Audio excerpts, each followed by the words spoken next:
So on Sunday, I recorded a breakdown for Freestyle the News that was the size of a Game of Thrones episode. It was way too long to fit in.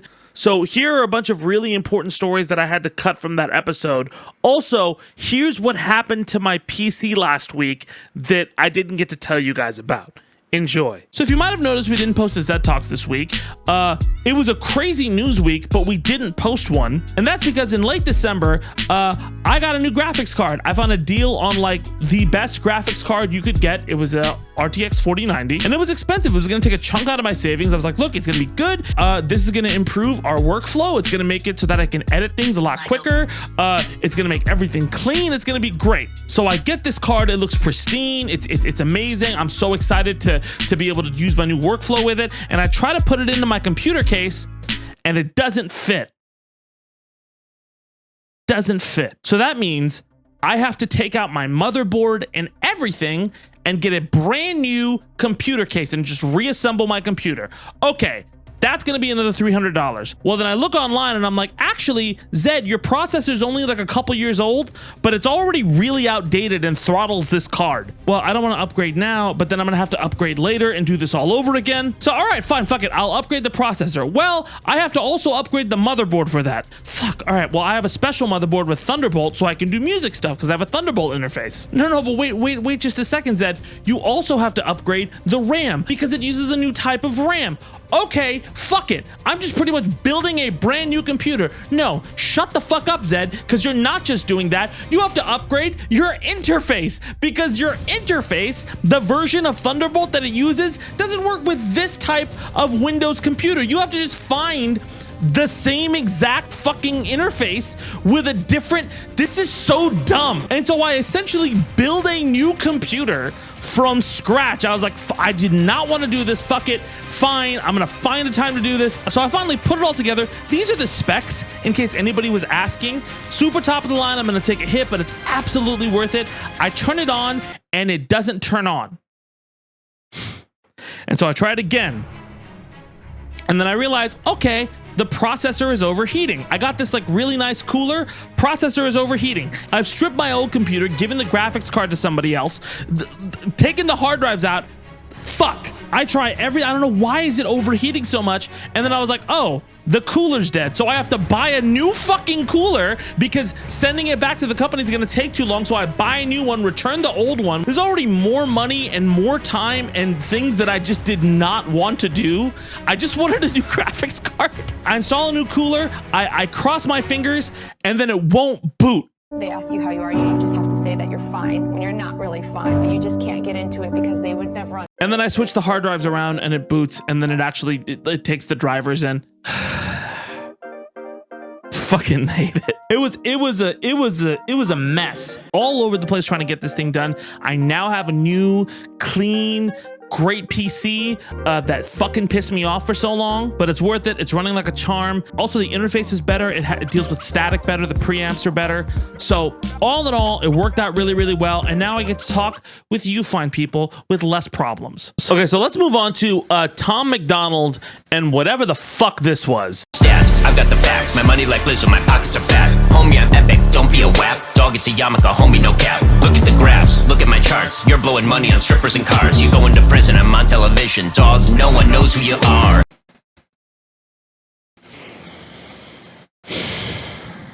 Okay, for a minute, let's take politics out of it, okay? I have mutuals with Tom Macdonald. I have a friend who's a rapper who knows him. He's apparently a very nice person, even if you have diametrically opposed views.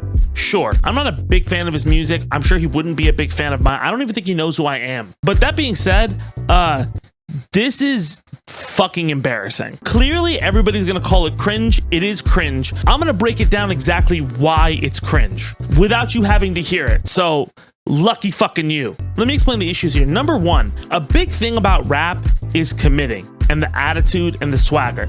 And like when you're expressing something, it has to be honest. Like we all heard The Rock when he was like, it's about drive, it's about power, we stay hungry, we devour. Even if that's like corny, because it's corny, he fucking believes it. You know, the second he speaks, he fucking believes it. Ben does not believe this. This is so fucking whack. This is like the best way to emasculate yourself, and you look embarrassing if you defend it. Number 2, well, if it's for fun, let's say if it's just for fun, why is it still cringe? Because of the way Ben and Tom posture the song, it's just for fun part of it doesn't really come into it very well. It's not built in a way where you're like, oh, okay, this is kind of cool. He's just trying it out. There are other artists who will put their kids on something, or they'll put like a teacher on something, or they'll have somebody else rap. But there's an energy of openness and like, hey, we're just trying it out. That's transferred there. That's not here. This entire song is built on we're figures of authority. I'm Tom Macdonald. I'm speaking up against wokeness. I'm strong and I'm masculine. And I'm telling it like it is to these soft, woke bitches. And then you get like the softest motherfucker you've ever seen to try to sound hard. And he just sounds like a massive pussy. Like you give away the store immediately. That would be like me making a rap song and then midway through Katie Porter just comes on and starts singing the chorus. That would be fucking corny as shit. Or AOC rap, like that's not the vibe. Unless they fervently believe in what they're doing and it's not a gimmick, it comes off like shit when you postulate it like that. Number 3, this whole thing gives off Dave Chappelle bringing Elon Musk on stage. Remember when that shit happened? Again, let's take politics out of it. It's just really corny. It just screams like sellout. He hasn't opened himself up to that space. Ben Shapiro is objectively an idiot about music. There was a point where Ben said that like the reason rap isn't music is because there's no pitched interval progression. It's all percussive. He didn't say it like that. I'm saying it intelligently like a fucking musician would because I have the degree and the experience to prove it. And Ben doesn't, but he speaks from this place of authority like a fucking idiot. If you speak from authority and say something that objectively stupid, by the way, all percussive instruments, everything is pitched. All percussive. When you have a drum kit, you tune the drum heads, you fucking oaf. But when you say that, you lose all significant credibility within the space, especially when you mistake arrangement for composition, which he does all the fucking time. And before you lecture me on music, again, I was the second person in history to be admitted to the most prolific music college on the fucking planet for what I do. I've studied jazz harmony, I've studied traditional classic harmony, I've studied fucking rock music, I've studied all this shit. Ben doesn't know what he's fucking talking about. And when you spend a history of doing that and then you hop on a rap song, it could be fun, right? But not when you postulate it with this much seriousness. Again, take the politics out of it. If he just wanted to make an anti-woke song and had Ben Shapiro come in and say a quote or whatever at the top of it, that actually would work. I don't like Tom Macdonald songs, but as a rap song and as something he would do, that would work. You don't hear me bitching about Tom Macdonald all the time. The craft is one thing and acting like a buffoon is another. And Tom has his shtick, which I really don't like. I have my shtick, which is video games, which he probably doesn't like. But this is sellout shit. And I'm particularly passionate about it because of the way Ben has put himself in the rap conversation without the brain cell telling him that he shouldn't be fucking talking about something he has no idea about. And the fact that the way this was released and the way this was put out, you know, it was put out to be this really like, oh yeah, fuck everybody kind of thing. I'm sure Ben went into it thinking that it's a joke and it's for fun. It's not as clear and apparent, and it's not going to get the replayability it deserves. And I think it's a misfire. But you can let me know what you think in the comments. Again, I'm fully willing to accept that everybody has different tastes in music. I'm not the only person calling this out.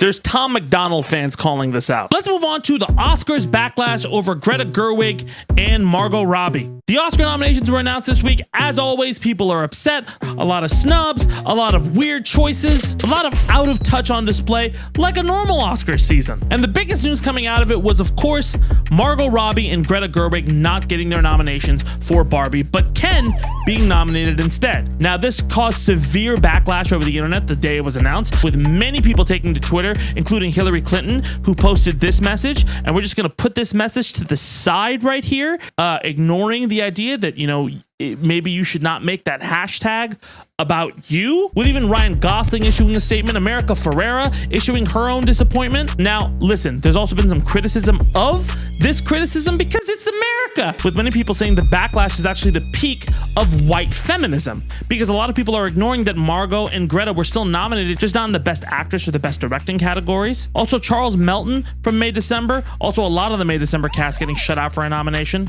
People making TikToks saying, why are you upset about Barbie when you should be upset about Gaza? And okay, I do have a few things to say about this. Now listen, I understand the argument about the white feminism part of this, because yeah, of course, like ignoring people like Lily Gladstone getting nominated or even America Ferrera getting nominated is a little bit frustrating, and ignoring the other multitudes of people of color who were not nominated is also very frustrating. However, I think a large amount of the backlash came from the Oscars are out of touch, and they specifically missed the point of Barbie.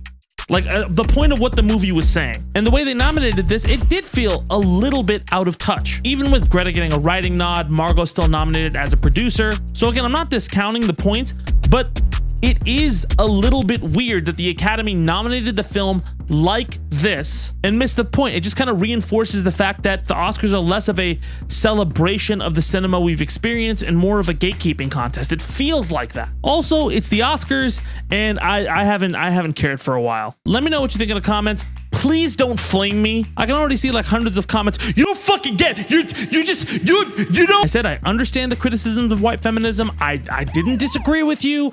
I'm just saying not everybody is arguing in bad faith here. I'm gonna sip my tea while I wait for all of these flames. And then very quickly, I do want to talk about Vince McMahon. Oh my God. If you hadn't heard, Vince McMahon, the CEO and the man who played the commissioner in the WWE, the head of the WWE, has resigned from TKO Entertainment over allegations of trafficking and misconduct. Oh man, and these are damning allegations. I can't even say a lot of the things that are here. I'm going to link to a Moist Critical video where he goes into these allegations in more like succinct detail. But Vince McMahon has been accused of heinous abuse of Janelle Grant, a former WWE employee, who said that McMahon forced her into intimate relationships in order for her to keep her job and even obtain it in the first place, passing explicit pictures of her around to other associates and employees, exploiting her towards those other employees. Listen, I have to be very careful talking about this. This is really serious. And also, this is not the first time McMahon has been accused of this. The last time he stepped down was also because of an accusation of this. And also, there are other like moments where McMahon was in the WWE as the character, the commissioner, where he is seen doing a similar thing in written scenes, which seem like, hey, was this a fucking warning of all the stuff that's been going on? Like, were you just blatantly hinting at the fact that you were exploiting this woman in front of your whole audience? It's absolutely disgusting and depraved. Now, McMahon has stepped down and said, hey, these are all lies. I will fight this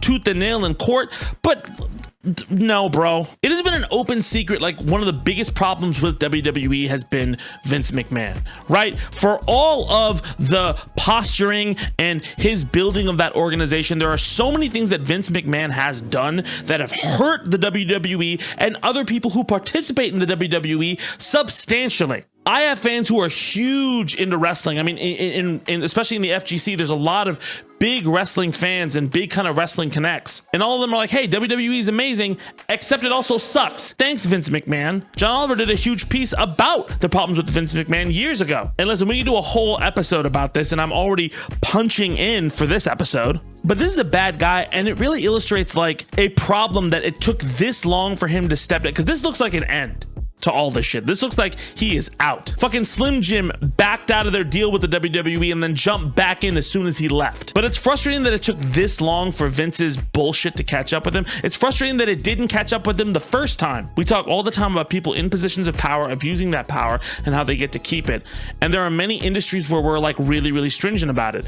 But this was one where everybody knew, everybody wanted him out. It's not like they didn't want him out. They wanted him out, and he stayed. And he still probably owns stock in that company. Really, really fucked up. If you're a WWE fan, let me know how you feel in the comments. There's going to be a link to Charlie's video below. That's going to do it for today's episode. Thank you guys so much for watching. By the way, we're going to have an update on Too Soon Crew coming very, very soon. Big things are happening. Anyway, my name is Tabani, and I'll see y'all soon. Let's go!